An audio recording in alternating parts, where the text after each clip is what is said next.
Firstly, I know Dom, of course, will be happy undoubtedly, but Tony, how are you feeling as an Arsenal legend, as a man who has a statue outside the Emirates? We know your heart bleeds Arsenal. How are you feeling? Well, thanks for that. Yeah, Liverpool were sensational.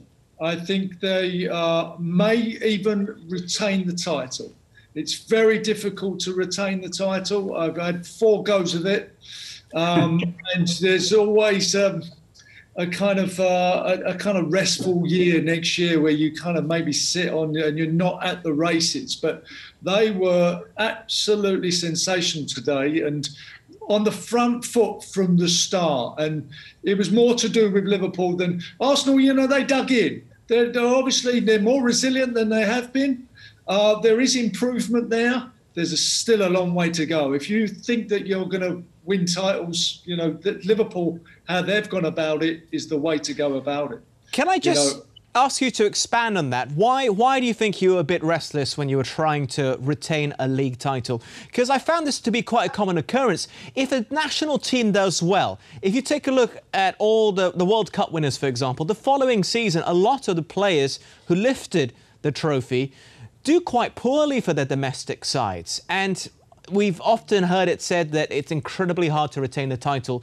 For certain teams like Manchester United to do it 3 years in a row is a phenomenal achievement. So why is it restlessness?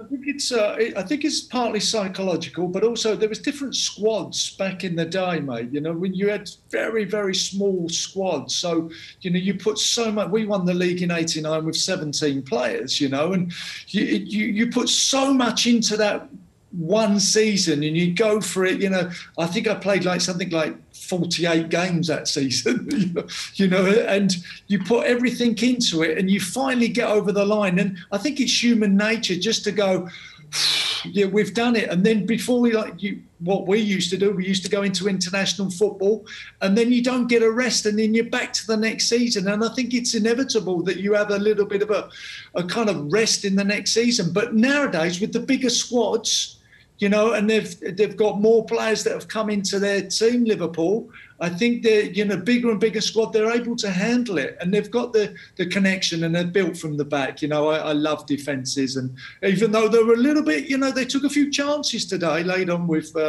Arsenal. But concentration was a little bit weak at times. But they are a phenomenal football team that will retain the title. You heard it here, Adam. I'm going to expand on that later on, trust me, but I want to also get Dom's take on Liverpool because they effectively already won the league by the time football restarted way back in July. I think we can admit that. And they didn't seem to be entirely at the races, Dom. Are we now seeing Liverpool back to their best, which was before Project Restart, probably before the Watford game where they did lose? In fact, we were there at the ground covering it. I remember it vividly.